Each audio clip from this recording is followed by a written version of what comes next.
Dan benda tu bagi masalah yang sama dekat pasukan Terengganu waktu second half ni dekat bahagian attacking.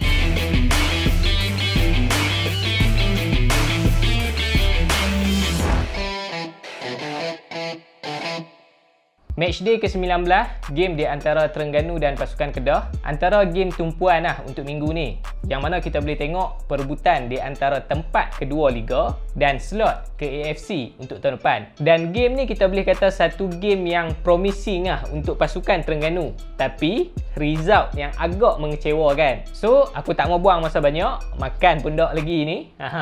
Jom kita tengok apa yang ada dalam game ni. Sebelum tu, untuk peniaga-peniaga yang berada di Alostar Kedah, kalau lo ni hampa tengah cari platform untuk hampa daftar jadi vendor, dalam masa yang sama hampa pening kepala duk fikir, saat lagi jual dalam platform tu, depa markup harga gila-gila, last kali jadi mahal sangat pula kan. Nasi lemak daripada RM1 jadi RM3.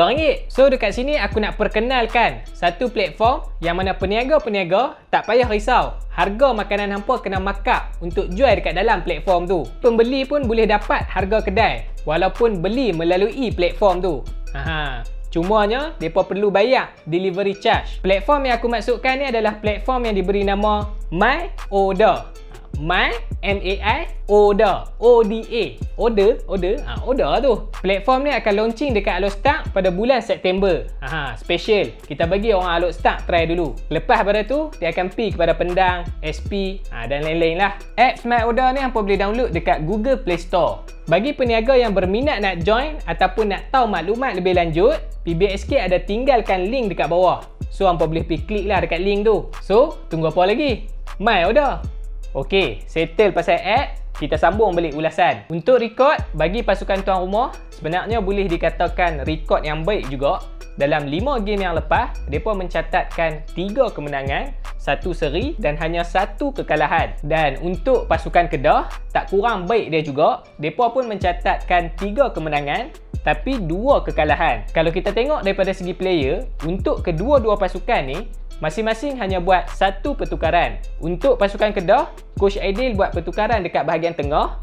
Dan untuk pasukan Terengganu, Nafuzi Zain buat pertukaran dekat bahagian defense. Sebab player import mereka dekat bahagian defense, injet untuk game ni. Kalau on paper advantage untuk game ni, kita tengok memang lebih kepada pasukan Terengganu. Bukan sebab mereka bermain di home saja. Tambah pula, mereka dalam momentum kemenangan. Sebab dalam 2 game yang lepas, mereka menang berturut-turut. Untuk first half, dalam 5 minit yang pertama, kita boleh tengok gameplay kedua-dua pasukan ni boleh dikatakan seimbang. Tapi lepas saja minit ke-5, kita boleh nampak Terengganu lebih banyak control game. Terutama sekali dekat bahagian tengah. Yang tu paling obvious lah yang kita boleh nampak dalam game ni. Combination play pasukan Terengganu malam tu bagi aku perfect lah. Mereka build up play daripada bawah sampai ke atas. Dan yang paling best, tempo permainan mereka tu boleh kata agak laju lah. Yang tu yang bahaya tu. Bila pasukan Terengganu ni buat attacking, balik sikit, silap-silap boleh kena gol tu. Kalau dalam game yang lepas untuk pasukan Kedah, mereka yang lebih banyak build up play daripada bawah sampai ke kawasan final third.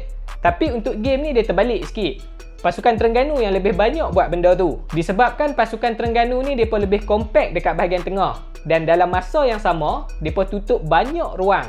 Yang mana benda tu bagi masalah dekat pasukan Kedah untuk mereka bergerak. Sebab tu kalau hampa perasan gameplay Kedah dalam game ni agak berbeza dengan game yang lepas. Kalau dalam game yang lepas, mereka bermain secara build up play. Tapi untuk game ni, mereka lebih bermain secara direct football. Senang kata main lomba lah.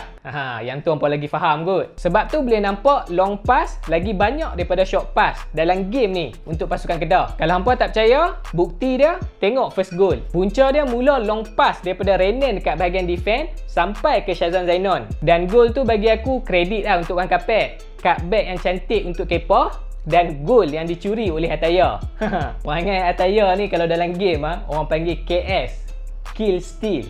Tapi untuk dia ni kita panggil GS lah, Goal Steal. Tapi baguslah juga kan. At least tambah confidence level dia lepas ni kat atas padang. Untuk attacking pasukan Terengganu, kalau awal tadi aku kata mereka copy paste gameplay Kedah dalam game yang lepas kan. Untuk attacking pun sama juga. Mereka copy paste biji. Banyak larian tanpa bola yang mereka buat dekat kawasan final third pasukan Kedah. Lagi-lagi dekat bahagian sayap kiri dengan kanan. Benda tu yang aku perasan 2-3 kali juga bagi masalah dekat defend pasukan Kedah ni. Tapi depa bernasib baik sebab final pass pasukan Terengganu ni kebanyakannya tak sampai kepada teammate. Yang itulah masalah pasukan Terengganu ni untuk first half. Kedah pun sebenarnya kalau hampa tengok balik betul-betul, banyak je passing error waktu first half ni. Lagi-lagi bila pergerakan double kill dekat bahagian tengah tu kena jaga rapat. Sebab tu lah attacking Kedah depa lebih tertumpu dekat bahagian sayap. Sebab depa tahu depa susah nak masuk daripada bahagian tengah. Untuk second half tak banyak benda pun yang berubah. Terengganu masih banyak mendominasi bola dekat atas padang. Cumanya untuk second half ni depa lebih agresif untuk merancang serangan pada pasukan Kedah. Dan bagi aku dekat sini kredit untuk defend line pasukan Kedah. Kalau first half tadi Terengganu banyak attack daripada bahagian sayap, untuk second half ni depa tutup ruang dekat bahagian tu. Settle. Terus Terengganu macam hilang punca. Macam mana mereka nak attack. Tambah pula back 4 pasukan Kedah ni cukup disiplin bila defending. Yang paling curi tumpuan Luqman Hakim. Kualiti yang ada pada dia tu boleh kata sama macam player first 11 yang ada dekat atas padang. Dan benda tu bagi masalah yang sama dekat pasukan Terengganu waktu second half ni dekat bahagian attacking. Yang mana sekali lagi banyak final pass yang tak sampai kepada teammate dalam kawasan final third pasukan Kedah. Kalau ada pun aku tak tahulah pasal apa striker mereka ni tak mau nak terus shoot. Nak juga main short pass dalam kawasan kotak penalti pasukan Kedah ni. Tu masalah juga tu. Nasib baik free kick tu reflect kena defend. Bolehlah juga sebiji. Kalau tak, tak tahulah nak kata. Dalam game ni Terengganu dah buktikan walaupun main secara ball possession, tapi kalau tak ada idea nak attack, hang tak boleh menang game. Berbeza dengan pasukan Kedah yang mana mereka lebih kepada sit deep, tunggu opponent buat mistake dan masa yang sesuai untuk buat counter attack.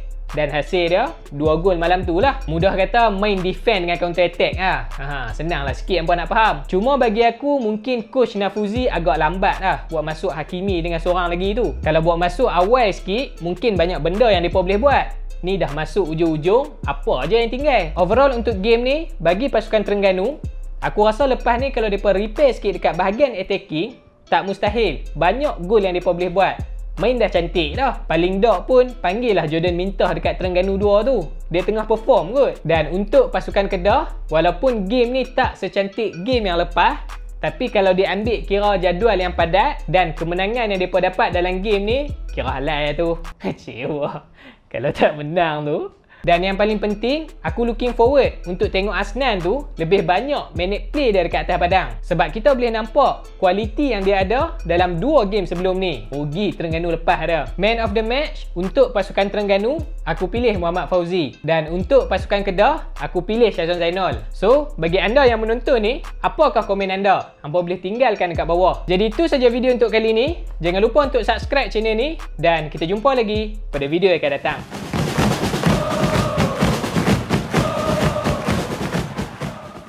Dah dengar Wan Kapek marah? Takkan tak dengar. Gila hang. Jelas-jelas kot. Komentator pun boleh pula pergi bantai diam time tu. Aku rasa mereka pun dengar sekali kot. Rasanya dia marah kat Faizal Alim tu. Budak tu aku pun tak tahulah apa masalah dia. Main cari kaki. Hari tu dah kena cekek lah dengan Alex. Hei, kalau dia hidup zaman pelam tu, aku rasa pecah dah muka dia. Tak ada berkata-kata dia. Dia memanglah tak kisah kat merah. Tapi sekali lagi, coach lah nak puasa.